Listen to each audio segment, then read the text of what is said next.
Good morning. In this session, I'll be discussing Bascule maneuver to treat the Apogeotropic Posterior Semicircular Canal BPPV.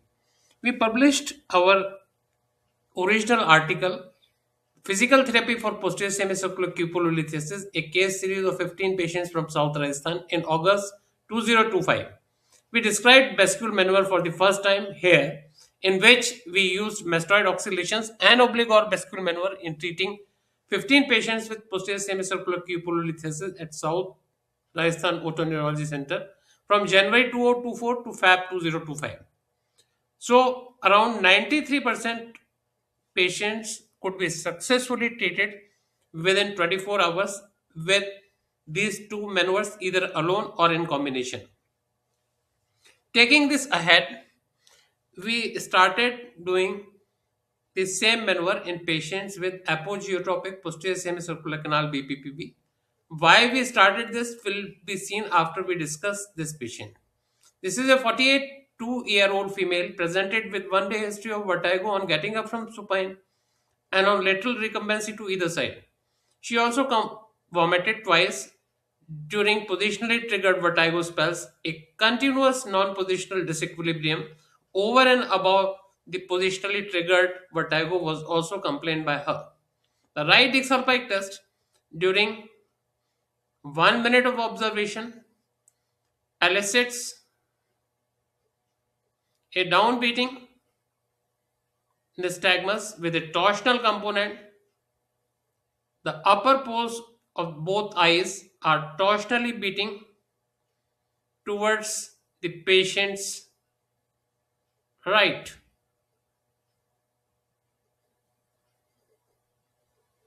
This is a slow crescendo decrescendo nystagmus, which is also called simulparoxysmal nystagmus,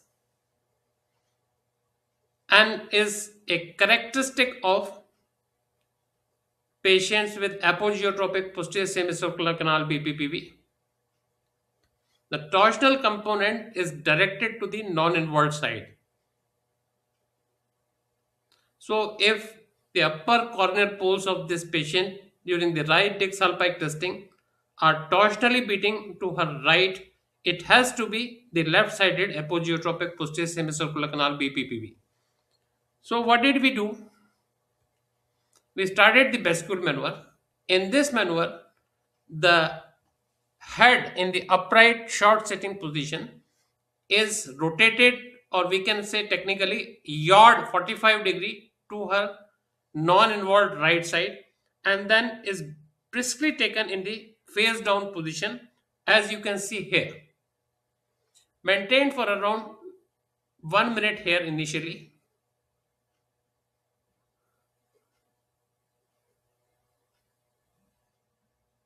Here I am going to show you the full maneuver. It may take couple of minutes.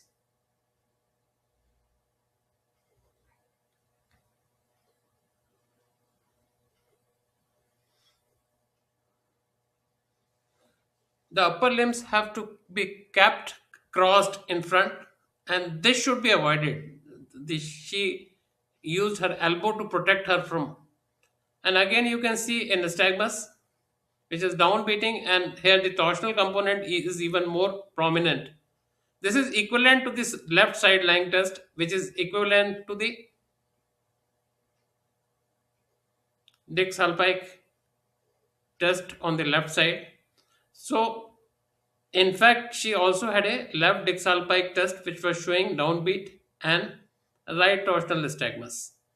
Now, after 15 seconds, she swung 180 degrees in the face down position, maintained for 15 seconds, and then again 180-degree face up position.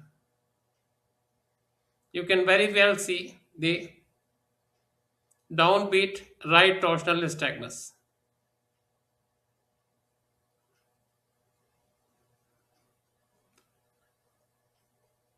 If the patient gets directly resolved, that is, if the movement of the otoconial debris is from the non-ampullary end into the utricular macula, it would occur in the face down position as you are seeing right now, or if it transforms into the typical periampullary variant, it would occur in this position, that is face up position.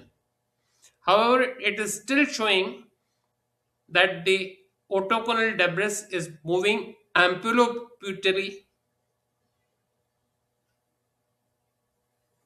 So this was continued multiple times.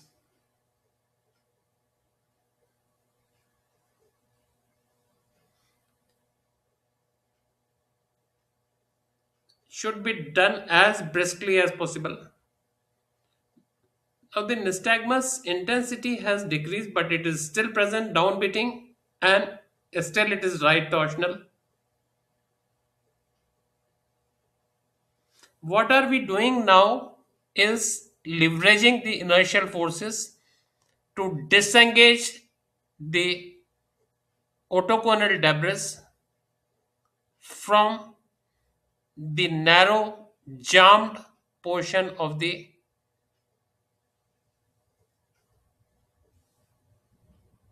non-ampullary arm of the left posterior semicircular canal.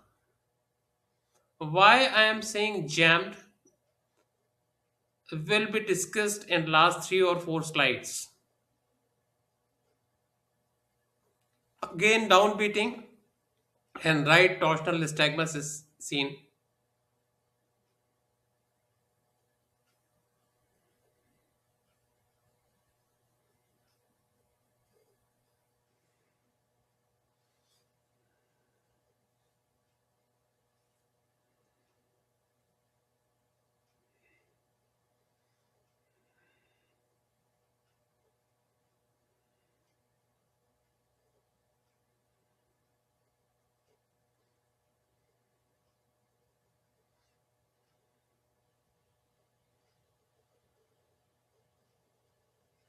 So, if the patient tolerates, it could be done.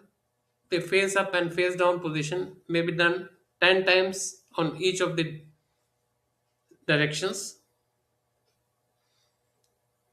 Sometimes the patient becomes more dizzy and has vomiting. In that case, it should be terminated and started again. Fortunately, she was tolerating the maneuver very well. But her nystagmus is not going, and this proves that she has a otoconal debris which is not very free floating. Very free floating means that it is moving to cause the nystagmus, but possibly there is a partial canalage jam. So the patient was asked to lie right lateral recumbent with nose 45 degrees pointing towards the floor.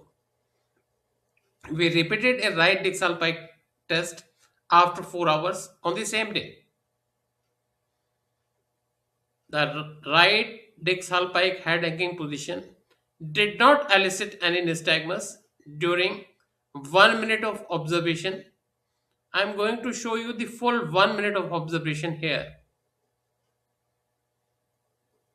No nystagmus, patient is absolutely symptom free, no nausea.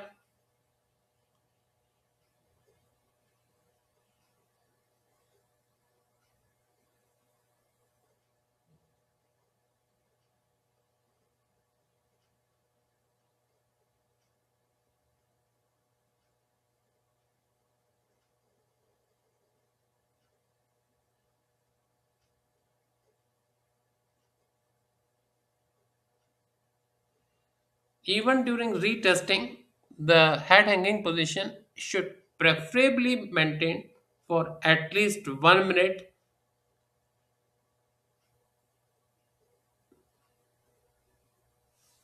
The left distal pike test retest was also done, and during 1 minute of observation, there was neither a positional vertigo or any positionally triggered nystagmus.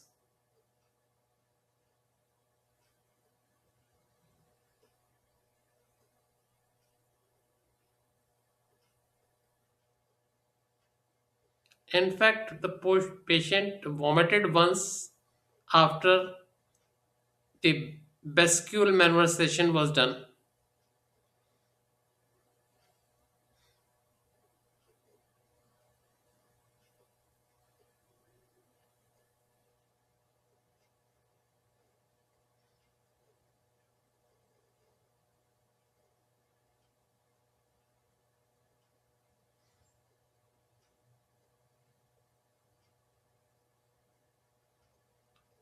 So, what is the need for briskly carrying out the maneuvers in the apogeotropic variant of posterior semicircular canal BPPV?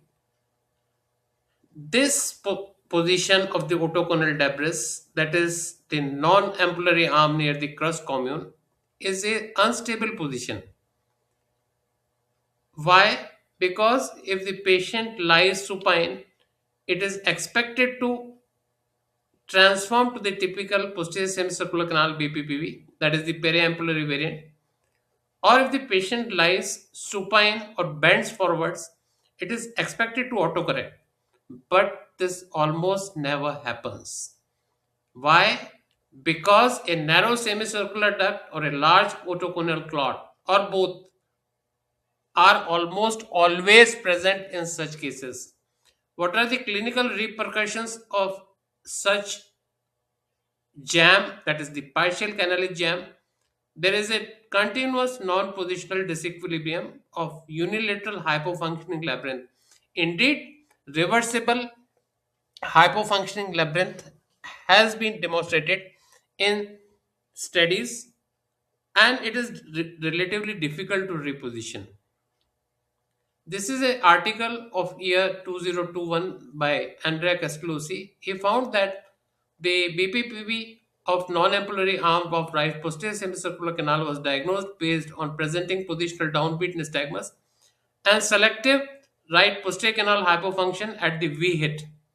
During physical treatment, the nystagmus first became positional paroxysmal upbeat, likely due to shift of debris into the ampullary arm of the canal, then turned spontaneous downbeat consistent with the plug effect exerted by the particles, that is complete canal jump, and trapped within the non-ampullary arm of the posterior semicircular canal, and finally receded provided wing that otolith fall within the utriculus.